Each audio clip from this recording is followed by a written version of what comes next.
26 तारखेला आपल्याला मतदानाचा अधिकार गाजवायचा आहे। माझी आपल्याला सगळ्यांना विनंती आहे की आपल्या अमरावती लोकसभा मतदारसंघातून बळवंतदादा वानखडे, आमदार बळवंतदादा वानखडे हे उभे आहेत। त्यांच्या 2 नंबरची बटन दाबून पंजा या बोध चिन्हावर आपण मतदान करावे अशी विनंती आहे। बळवंतदादांना बघितलं ना की आरारावाची आठवण येते। तोच सालसपणा, तोच साधेपणा, तोच ग्रामीण भागातला तोच टच आणि तेच वळण। खरं साधं बोलायचं, सरळ बोलायचं, सरळ राहायचं, साधं राहायचं आणि जनतेसाठी झटत राहायचं, हे बळवंतदादा सातत्याने करत आलेले आहेत। अमरावतीमध्ये एकीकडे जनशक्ती आणि दुसरीकडे धनशक्ती ही मोठ्या प्रमाणामध्ये आपल्याला दिसते। बळवंतदादांची निवडणूक ही जनतेने हातात घेतलेली निवडणूक आहे। जनताच स्वतः कामाला लागलेली आहे।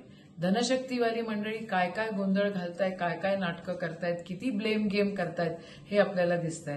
पण बळवंतदादा एकीकडे त्यांच्यासाठी कुठून कुठून लोक येतायत आम्हालाही लक्षात येत नाही, पण ते सातत्याने प्रचारात तिथे दिसतायत। बळवंतदादा समाज कल्याण हॉस्टेलमध्ये राहिलेला माणूस, कधी ग्रामपंचायत सदस्य, सरपंच, त्या ठिकाणी एपीएमसी खरेदी विक्री, त्या ठिकाणी बँकेमध्ये निवडून गेलेला माणूस आणि मग आमदारकीमध्ये जिल्हा परिषदमध्ये 2 वेळा निवडून गेला आणि त्याच्यानंतर 6 महिने बाकी होते त्याच्यामध्ये आमदारकीला ते निवडून आले आणि 30,000 मतांनी ते निवडून गेले।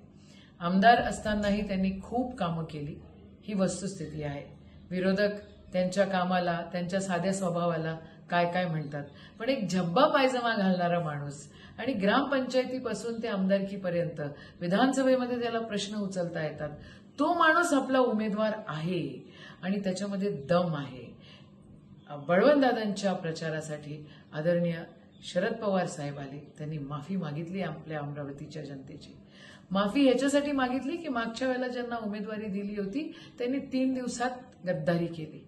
आदरणीय उद्धव ठाकरे साहेब आले आणि त्यांनी हे म्हटलं की बघा, ज्यांनी वाह्यातपणा केला त्या लोकांना आपल्याला दूर ठेवायचं आहे आणि एक सरळ शेतकरी बांधव आपल्यातला निवडून द्यायचा आहे। सन्मान्य राहुलजी पण आले आणि राहुलजींनी आपल्याला सांगितलं की हे संविधान महत्वाचं आहे आणि संविधान टिकवण्यासाठी आणि जे विरोधक उभे आहेत आमचे, जे आमच्या विरोधात उभे आहे, खरं विरोधक नाही कारण ते आमचे पर्सनल विरोधक नाही आहे, वैचारिक लढाई आहे आणि इमानदारीची लढाई आहे। एकीकडे तुम्हाला धनशक्ती दिसते, दुसरीकडे तुम्हाला जनशक्ती दिसते। एकीकडे तुम्हाला खोटेरडेपणा दिसतो, दुसरीकडे तुम्हाला साधा सरळ माणूस शेतकऱ्यांची जाण करणारा दिसतो। एकीकडे तुम्हाला नाटकं दिसतात, नाच गाणे दहीहंड्या दिसतात, दुसरीकडे तुम्हाला राब रोजगार हमीमध्ये कशी कामं येतील, त्या ठिकाणी आपल्या मतदारसंघामध्ये जास्तीत जास्त अजून कसं काय रोजगार त्या ठिकाणी निर्माण होईल। त्या ठिकाणी बळवंतदादा सभागृहामध्ये देखील प्रश्न विचारत असताना खूप कटाक्षाने, माझ्याकडनं जरी चुकलं तरी बळवंतदादा स्वतः चुकू देत नाही आणि मला विसरू देत नाही आणि स्वतःही विसरत नाही।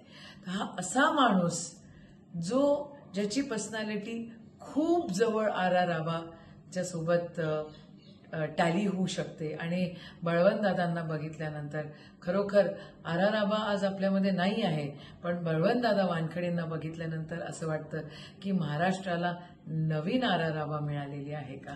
तुम्ही बळवंतदादाला मतदान द्या, पंजा या बोध चिन्हावर आपलं बटन दाबा, 2 नंबरचं बटन आहे। आपण बळवंतदादांना निवडून द्या आणि या अमरावतीची नाक राखा। अमरावती एक सांस्कृतिक शहर आहे। भाऊसाहेब पंजाबराव देशमुखांपासून ते आतापर्यंत आनंदराव अडसुरांपर्यंत सगळ्यांनी खेळीमेळीचं वातावरण ठेवलेलं आहे। पण या मागच्या 5 वर्षांमध्ये जी घाण आपल्या अमरावतीत झाली, दाऊदचे काळे पैसे, कुठून येतात एवढा पैसा, लँड ग्रॅबिंग, स्मगलिंग, तुम्हाला बघा ड्रग्ज, पेपरफुटी, या सगळे विषय या मागच्या 5 वर्षात झालेले आहेत। बाबांनो, आपल्याला सर्वांना विनंती आहे की आपल्याला पुन्हा एकदा नवीन आरारावा मिळालेला आहे आणि आपल्याला सगळ्यांना विनंती आहे की आरारावांना, बळवंतदादांना नवीन आरारावा आहेत, बळवंतदादांना निवडून द्या, 2 नंबरचं बटन दाबा, पंजा या बोध चिन्हावर आपण आपलं मत द्या आणि या अमरावतीची, आपल्या अमरावतीची, आपण इथे जन्मलो आणि इथंच शेवटचा श्वास घेणार आहे. बाकीची मंडळी कुठून आली, कुठे जातील हे माहिती नाही. या अमरावतीची लाज राखूया, बळवंतदादांना निवडून आणूया. जय हिंद, जय महाराष्ट्र.